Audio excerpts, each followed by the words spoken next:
Hello everyone, welcome back to the channel Code Lacking. Let's see the third problem of the bi-weekly contest 186. Minimum operations to transform binary string. You are giving two binary strings s1 and s2 of same length n. You can perform the following operations on s1 any number of times in any order. Choose an index I such that s1 of I is equals to 0 and change it to I1.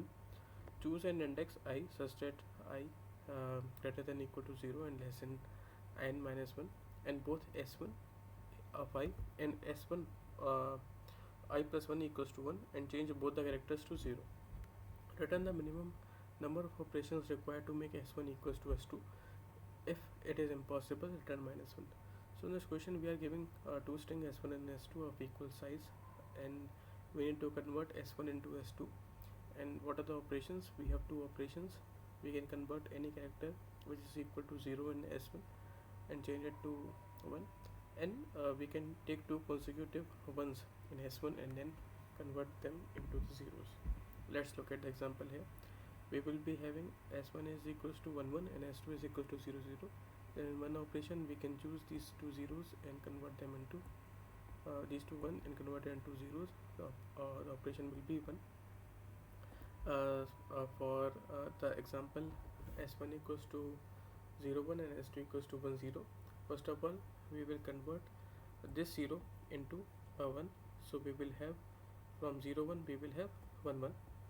Then what we are going to do, we are going to convert this 1 1 into 0 0, and then we will be converting this 0, the first 0, into 1. So in total we will be having 3 operations. Let's look at this example. From 1 to 0 we don't have any operation. At least for to convert any 1 into 0 we will be needing two consecutive ones, so we will return minus 1. This is also an edge case here.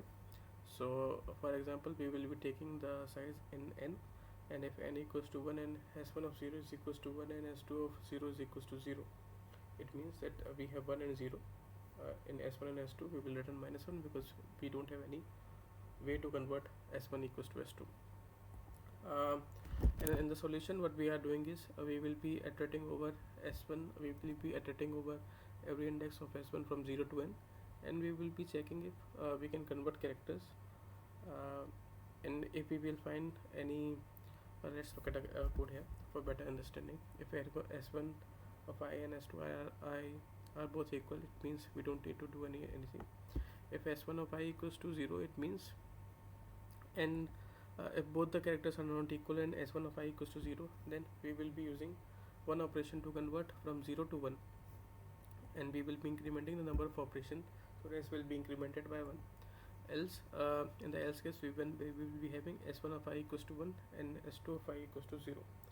Then we will be checking if we have next element present or not. It means I plus 1 should be less than n, and s1 of I plus 1 equals to 1. It means we have two consecutive ones.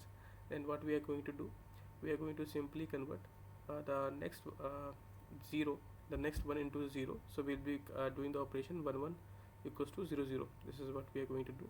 So s1 of I plus 1 will be 0, and the operation will be res plus plus. We are doing incrementing operation by 1.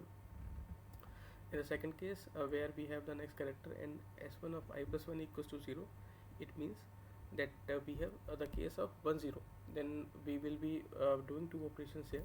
We will be making the s of I plus 1 equals to which will be 0. We will be making it to 1 here. So one operation from 0 to 1, and then we will be doing 1 1 to 0 0. It means we will be just incrementing the rest by 2, because we are using two operations here. First we will make I plus 1 s of I plus 1 equals to 1, and then we will be do 1 1 equals to 1 1 0 0. This is what. Else we don't have any. In the else case we have s1 of I equals to 1, but we don't have any next character, so we will be using the previous element of I, a previous element in s1. So there are two cases where s1 of I minus 1 will be 0 and s1 of I minus 1 equals to 1. So let's look at the first case where s1 of I minus 1 equals to 0. It means s2 of I minus 1 equals to also 0, because we have if we are standing at index I, we will be assuming that we have successfully make s1 equals to s2 till n minus I minus 1. So if s1 of I minus 1 equals to 0 and s1 of I equals to 1, then what we are going to do, we are making two operations here. We will be making s1 of I minus 1 equals to 1. From 0 to 1 we have one operation, and then we will do 1 1 equals to 0 0. So at the end, s1 of I minus 1 will become 0 0, will become 0. So this requires two operations here. We will be incrementing s by 2. And then the other case, when we have s1 of I minus 1 equals to 1, then what we are going to do, we are going to do two operations, but the order will be different this time. We will be having 1 1 condition, because s1 of I minus 1 equals to 1 and then s1 of I is also equals to 1. Then we will do 0 0. But after that, this s1 of I minus 1 will become 0, so then we will convert from 0 to 1. This requires two operation here. So this is the, and in the end we will just return this. Time complexity will be big of n, space complexity will be equals to big of 1. So guys, if you find this video helpful, please like this video and subscribe to the channel. Thank you.